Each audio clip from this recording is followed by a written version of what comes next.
Deyələmə, bildirsə İran blokadaya aldı, Hörmüzü bağladı. Amerika da ona qarşı bir blokada sərgilədi. Harca 2000 kilometrə qədər araldan alınmadı, fayda vermədi. Deyələmə tənə.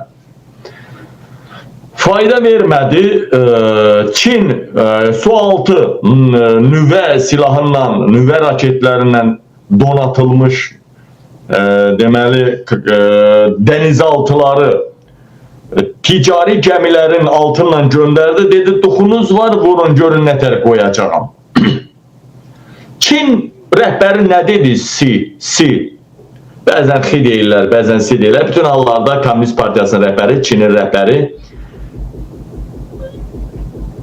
Sözün açığı adamın üzündən nur tökülür. Adamın üzündən nur tökülür. O adamın sifətinin mənim xoşuma gəlir, açıq deyiləm. Bicok da öyle, tülkü sifət də öyle, o dişləyib çıxan sifət də öyle. Adamın sifəti, adamın hərəkəti, adamın belə xudmani bir prezidentdir, rəhbərdir, Çinin prezidenti, Xi Jinping. Nətər deyimsə, bir də İlham Əliyev gəldi yanına, ailəsinlə, nəvəsinlə. Ana baxdı da elə vızqır da arabadan, sən kimsən? Kimsən sənədir? Vatdır ona. Bas banker, getirə dolu ölkəyə və salam. Dəyərli həmvətən, canlarım ciyərlər. Bir dəfə baxdı İlhamın sifətinə, ailəsinə birbaşa cırdır komandası verir. İkinci dəfə getdi mi? Nə oldu be? Çinlilər gələsiydi. Cin. Nə oldu be? Gələsiydilər. Müqavilələri imzalanmışdı. Nə oldu? Nə oldu qardaş? Nə oldu? Nə oldu? Nə deyin görün, nə oldu?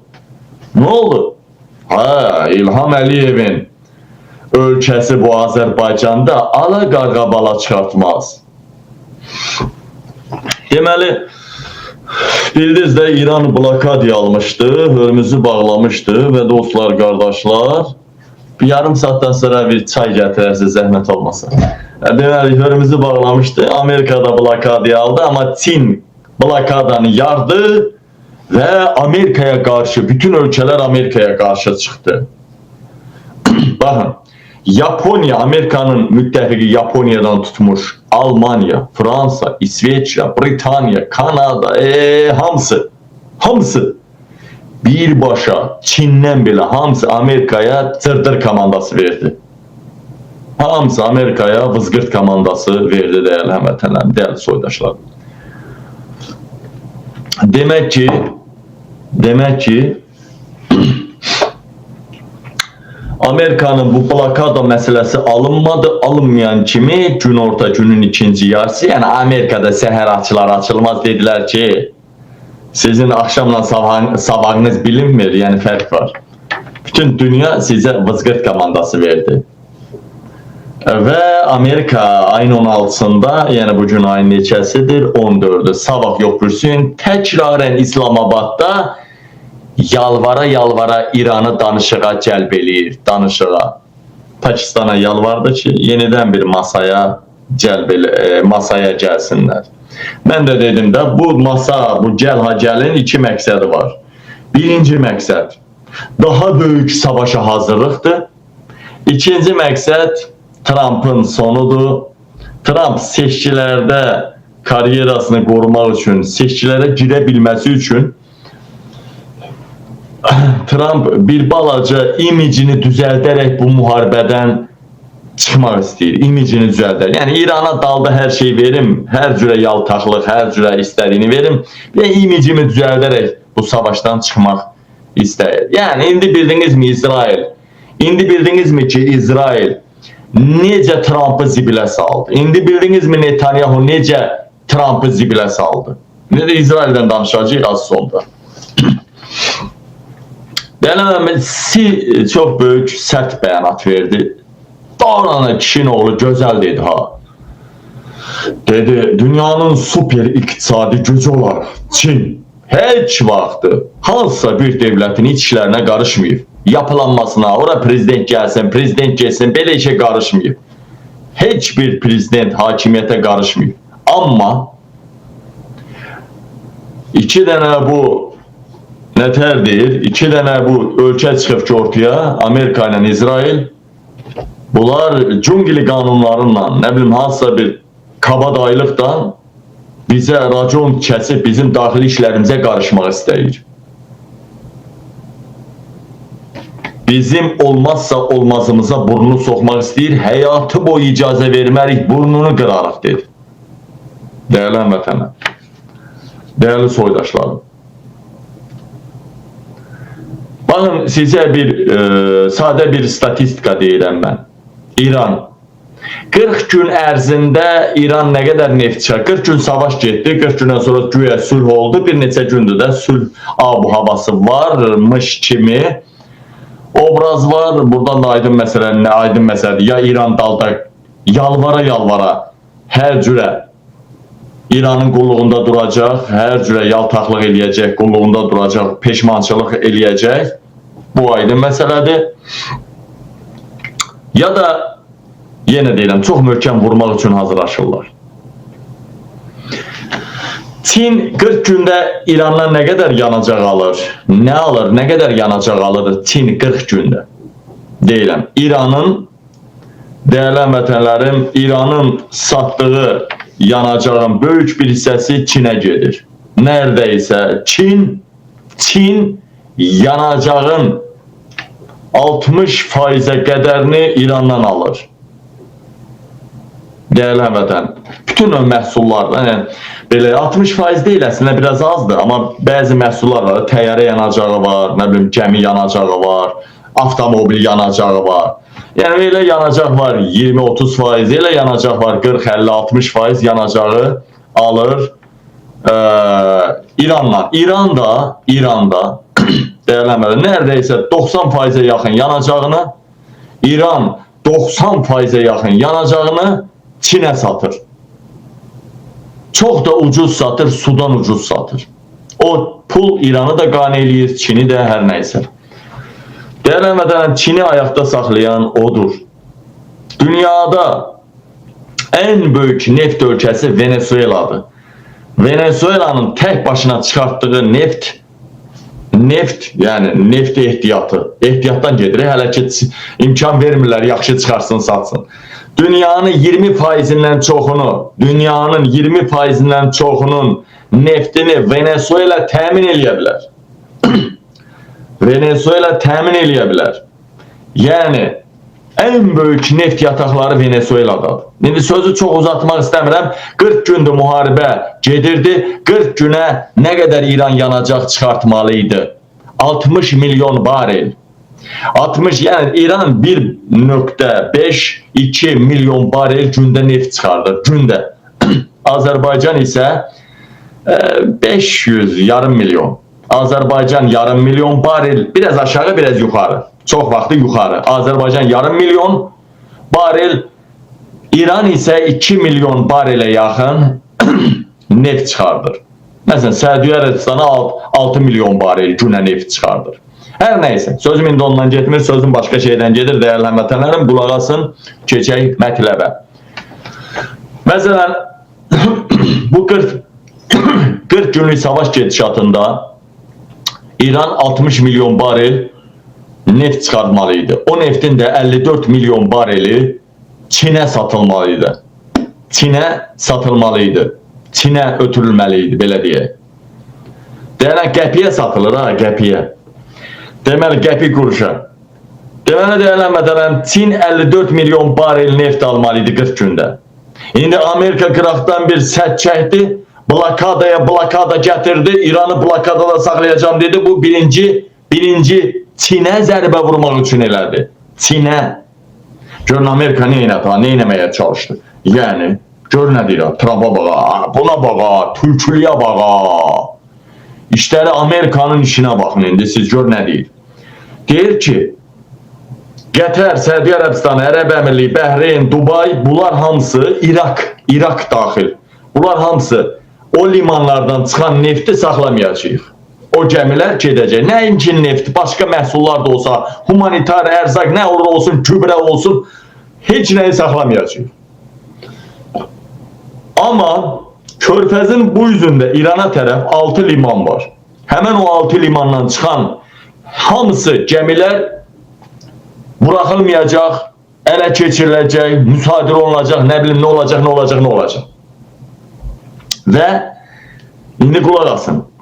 Elə bildi ki Amerika bunu ilə Avropa ölkələri qane olacaq da o gəmilər buraxacaq. Məsələn Avropada yanacağın qiyməti stabillənəcək, nə bilim nə gübrə, zad digər şeylər. Bunu nəzərdə tutdu. Yaponiyadan belə, Kanadadan belə qane eləyəcək. Amma Amerika hesablaya bilmədi. Çin, birbaşa Çin, heç vaxt müharibədən danışmayan, həmişə diplomatiyadan yana olan Çin, atom sualtı qayrınla öz gəmilərini keçirdi. Özdə hansı gəmiləri? Sanksiyaya düşən gəmilər. Sanksiya düşən gəmilər. Beynəlxalq sularda sən kimisə qabağını kəsənməzsən. Babanın çiftliyi deyil bura. Yəni, deyilən vətənlər. Ona görə vəziyyət kifayət qədər Amerika üçün acınacaqlı oldu və səhər yuxudan durar durmaz təcili, sabah yox bürsü gün ayın 16 İslamabadda təcili yenidən bir toplantı oldu. İndi bunun savaş tərəfini deyəcəyəm sizə. Ne qədər silahlar daşıyırlar. Oy. Güclü Mossad'da, masonlar, Mossad güclü ələnmə gedir. Güclü, dəhşətli hərəkətlənmə gedir. Siz mason kimi gözəl təşkilata Leylanı götürəcəksinizsə, dünyanın kral ailəsi Mehrimanla bir süfrədə oturacaqsa, Britaniya kral ailəsi, Rockefeller, Astor ailəsi Mehriman Əliyeva ilə süfrədə oturacaqsa, görəcəyiniz budur sizin. Görəcəyiniz budur sizin. Bundan o tərəfə nə danışırsınız siz? Hansı ağılın sahibisiniz siz? 200 iliymiş, nə bilim nəymiş, dünyanın yarım iliyim, əsr imiş, nə bilim, idarə eləyim. Bu ağıldan siz. Yəni, bir dünyanın böyük ailələri ki, İlham Əliyevdən otura, Mehrimanla otura, hələ Vatikanın o boyda papası gələ Alyona ilə qabağa gələ, dünyanın ən böyük soskasından. Burada başqa söz deməyə ehtiyac var mı? Çıldırmış hamısı. Görün sizə nə izah eləyəcəm. Mən burada deyənləri hər adam deməyəcək ya. Qulaq asın. Deməli dəyərli vətənəm, dəyərli soydaşlarım, bu arada ABŞ strateji hərbi qüvvələrini bölgəyə yönləndirir, toplayır bölgəyə, strateji qüvvələri. Bilirsiniz, bu ateşkəs məsələsi o deməkdir ki, quru qoşunları vaxt sərf eləyir gəlməyinə. O təyyarə heç vermişdə, təyyarə daşıyan gəmi ilə gətirdilər, gəmilər, o aydın məsələ, o tez olur, 2 həftə olur, amma quru qoşunlarının gəlməsi aylarca daşıma tələb eləyir, daşıma. Bunların top briqadası var. Məsələn, burada Amerika Birləşmiş Ştatları bu yaxın günlərdə hələ tam gəlib çıxmayıb 142 nömrəli topçu diviziyalarını, ordularını göndəribdi bölgəyə. Topçu, uzaq mənzilli top, körfəzin bu başından durub o başını vurası topları gətiriblər. Duracaqlar Dubay tərəfdə, Qətər tərəfdən, nə bilim o Bəhreyn tərəfdən vuracaqlar bu tərəfi. Onlar 60 kilometrə, 60, 50, 60, 40 yuxarıdan 40-60 kilometr arası gözəl mənzilləri olan toplardır. 40-60 kilometr arası. Bildiniz də, o körfəzdə də ən yaxın yer 30-36'dır, ən uzaq yer 140'dır. Ən uzaq yer 140'dır. O boğaza yaxın tərəfdən artilleriya çox. Zaten elə dənizdən və karadan qüvvələr indirməyə çalışsalar, yəni İran sahillərinə qoşun çıxartmağa çalışsalar, həmən o dar boğazın yaxınlığından, o bölgələrdən vuracaqlar. O sizə yaxın gələ bilər o bölgə. Sizə yaxın gələ bilər, amma o bölgə çox yaxın deyil. Mən deyərdim ki, o bölgə bir və ya bir neçə min kilometrədir. Bu biri tərəflər, ora Zagreb dağlarının o sıldırım qayaları tərəfdir. Onlar oradan dənizdən qoşunları sahilə indirə bilməyəcəklər. Ona görə dəyərlənmədənəm Amerika, Avropa, hətta Amerika, Avropadakı silah ehtiyatlarının, baxın, bu elə belə bir şey deyil, Amerika, Avropadakı silah ehtiyatlarının yarısını, canlı qüvvənin də yarısını bölgəyə aparıbdır, daşıyıbdır. Baxın, ateşkəsdən necə istifadə edirlər, məharətdən. Bundan başqa, əsas minalar. minalar problemdir. Bu minalardan çox danışardım mən, amma ki dəyərli həmvətənlərim, bu mina məsələsi Amerikanın bölgənin yaralı yeridir mina. Bundan əlavə bu ateşkəs nəyə sərf elədi, onu da deyirəm sizə.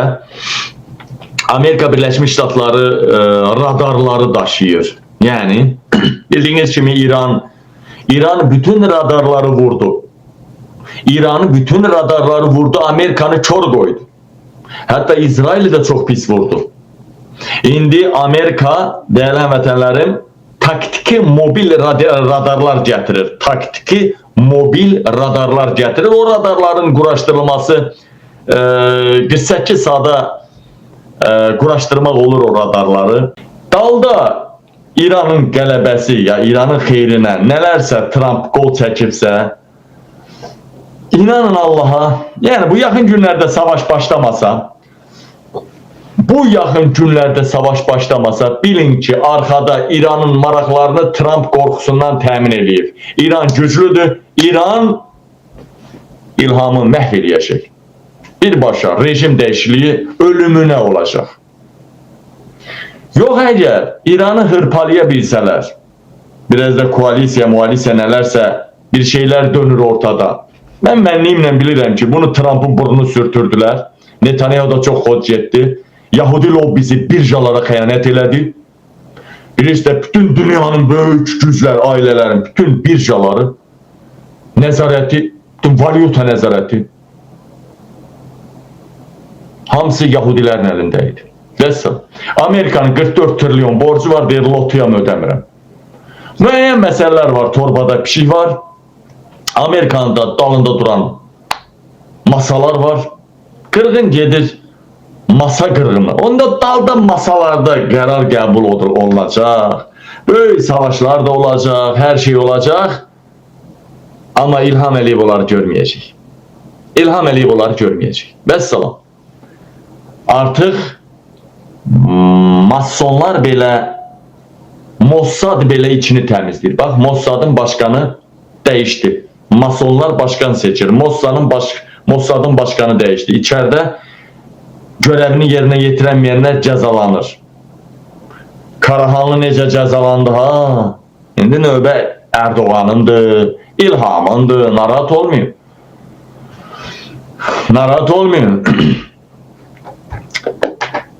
Değerli həmvətənlərim, çok şeyler olacak. Əsas bizə lazım oydu ki, İlham Əliyevin tutunacaq dalı qalmasın. Avropada Azərbaycan müxalifəti kimi güclü dünyanın heç bir müxalifəti yoxdur. Azərbaycan qədər xalqı batırılmış, Oğuz soyundan gələn qüdrətli savaş soyu daşıyan savaşçılar, savaş ruhu olan bir xalqın bu qədər banan ölkələrindən də betər, acımasız durma salıb əzilməsi dünyanın heç bir yerində yoxdur.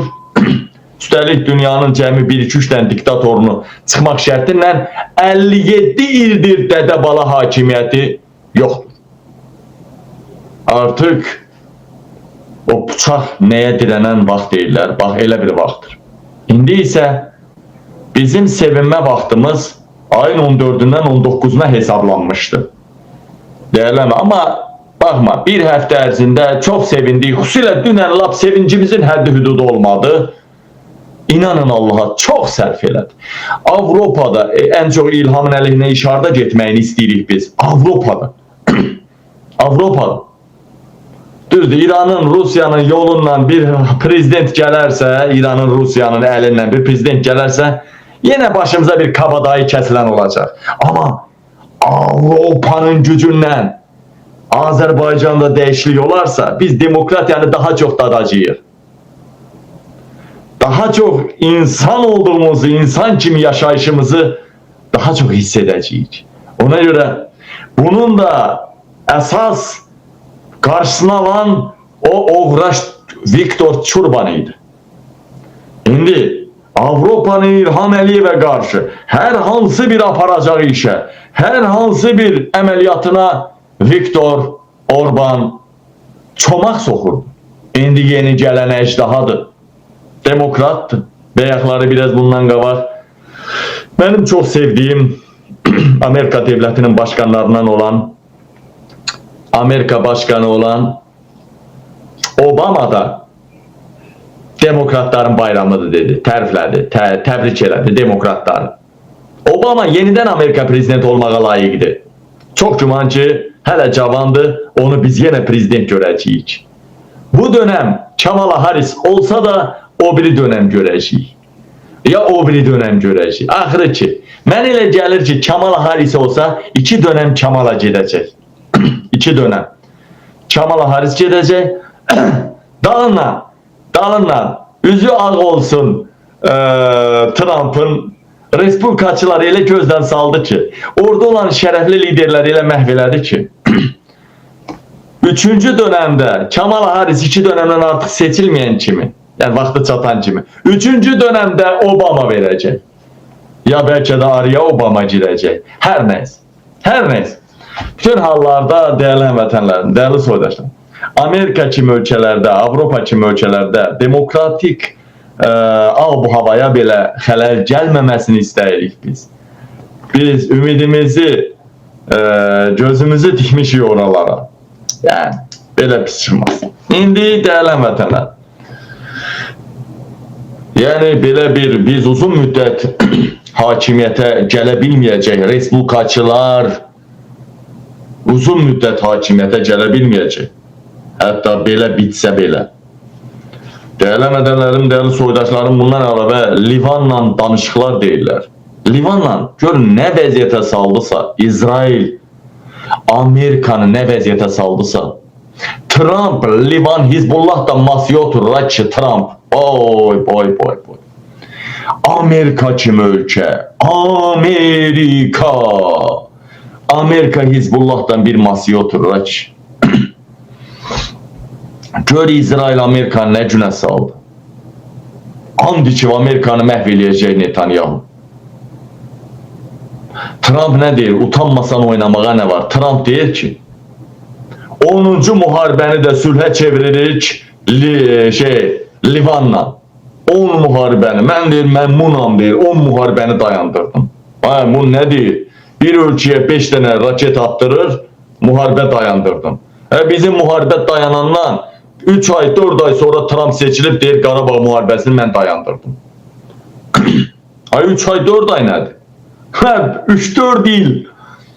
Hacı Trump gəldi, 19-cu ildə getdi, bir də gəldi, 24'də, 25'də gəldi də, 25'in yanvarında. 25'in yanvarında. Müharibə də qutarıb 21'də. Axırıncı antiterror əməliyyatı 21'də qutarıb da. Trump'dan 4 il qabaq müharibə qutarıbdı, deyir, mən qutardım, deyir, Qarabağ müharibəsi. Hindistanla Pakistan 2 dənə 5 dənə raket attı, bir gecə müharibə oldu, yüngülvari. Yəni, zaten orada həmişə müharibədir. Deyir, mən qutardım. Qadanan, özü elə bir yerə girib ki, Hörmüz boğazına, boğazdan çıxanmır. Nə boğazıymış Trump'ı boğazda boğaz elədilər. Nə boğazıymış o boğaz.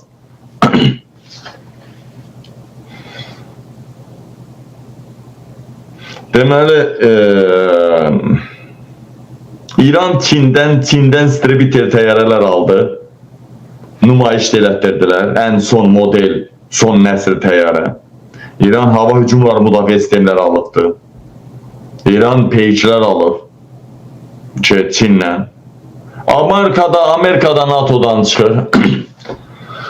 Amerika niyə NATO'dan çıxır? İrana bata bilmədilər. İndi İranı məğlub eləyəcəklər, ya eləyəməyəcəklər. Bunu demək biraz çətindir. Əcəba İrandan sonra mı Türkiyə həmlə eləyəcəklər? Yoxsa İranın neft-qaz ölkəsidir, üstəlik də ərazi relyefinə görə güclü ölkədir. Əcəba Erdoğan Türkiyəni bitiribdir. Erdoğan bəlkə elə Türkiyə saldırmaq istəyirlər. İsraildən bir yerdə bunu Amerika kəşfiyyatının rəhbəri də dedi, ex-general dedi ki, bəs belə-belə Amerika NATO'dan ona görə çıxır ki, İsraildən bir yerdə Türkiyəyə rahat saldırmaq üçün. Çünki iki NATO ölkəsi bir-birindən savaş durumuna girə bilməz. Və Türkiyədə bildiz məktəblərin dünən dedim, bu Hamza Erdoğan hakimiyyətin işinə yarayır. Bu Türkiyədə olan hücumlar bundan danışdım. Və deyəli həmətən üstəlik bir Yunanistanla da bir balaca it dalaşı yaşanır orada. Cəbhəyə biraz texnika ordu yeridilir. Bu da nədən ötəridir deyəli həmətənlərim? Bu da ondan ötəridir ki, güya bu da ondan ötəridir ki, değerli dostlar, kardeşler, yani bir diktator ölkəni batıran